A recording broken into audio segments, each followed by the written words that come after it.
I can see the idea of how do you resist a person like George Osborne. I can imagine that being set to the sound of music. How do you solve a problem like Maria? And maybe we want to do that before the next election. But thanks to our caped crusader against national debt myths.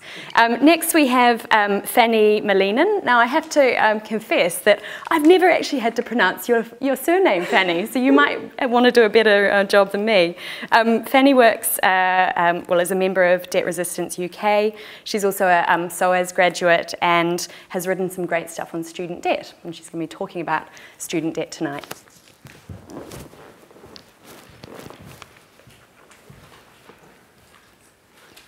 Thank you, Lauren. Some wishful thinking there that I work for something. Yeah, thanks everyone for coming. What I'm about to say actually follows on really nicely from what Jonathan was talking about in terms of the relationship between public debt and private debt.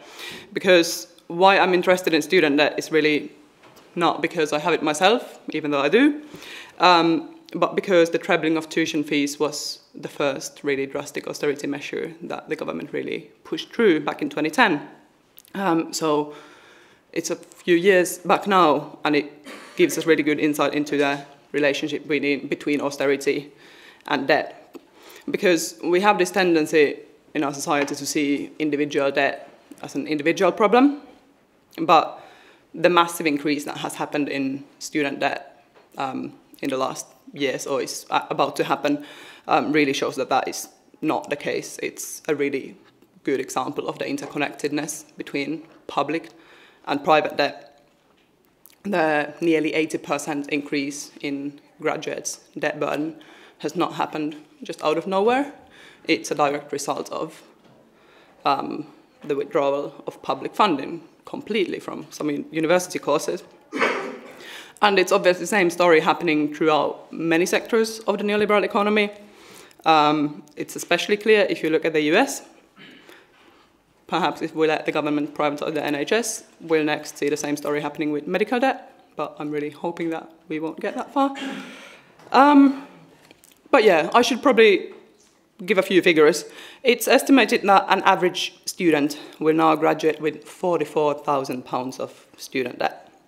That is the students who are now at university who started after 2012 when tuition fees were increased to a maximum of £9,000 a year.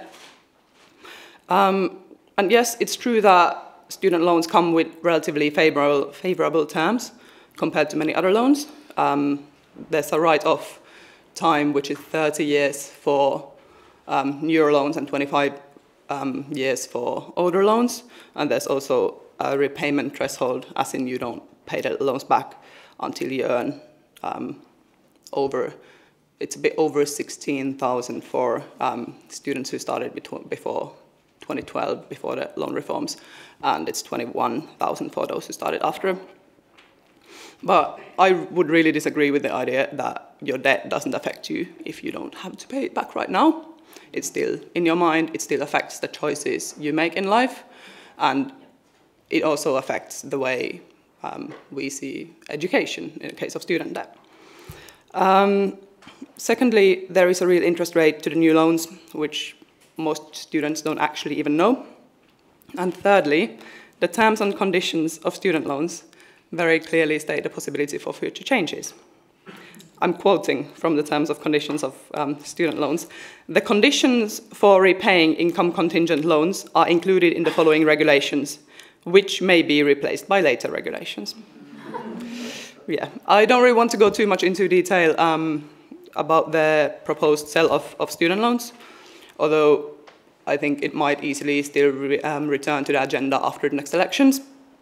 Basically, the government wanted to sell the existing stock of student loans between 1998 and 2012 to the private sector, but they just really couldn't figure out how to do it without changing the terms and conditions so much that there would be a massive backlash.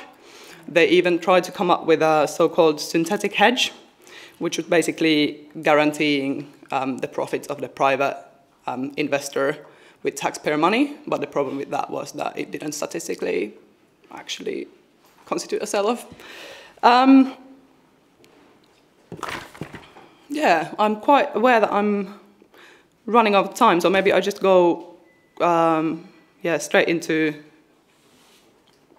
I just want to be really clear that our student debt is not a personal investment. It's not the right way of seeing it. It's something that has been imposed on us by neoliberal reforms that many of us resisted with all the means we had, really, and disagreed with very strongly. And although it does seem like there's not much we can do at the moment because the repayments are tax-like deductions from salary once you earn over a threshold, we really need to come up with strategies to resist this tendency of privatization and commodification of education before we are in the situation that they have in the US right now, where student loans are a massive issue and education is really only for the privileged few. So there's a massive need to politicize student debt. I'm really excited that the next national student protest on the 19th of November has been called under the slogan, "Free education, no cuts, no fees, no debt." For me, that is really the way to go, and that's a really important connection to make.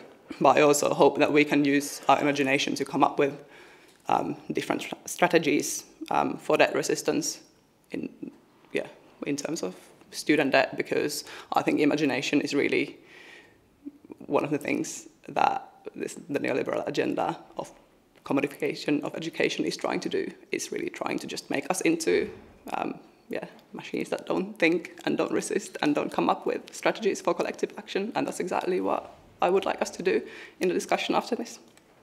Thank you.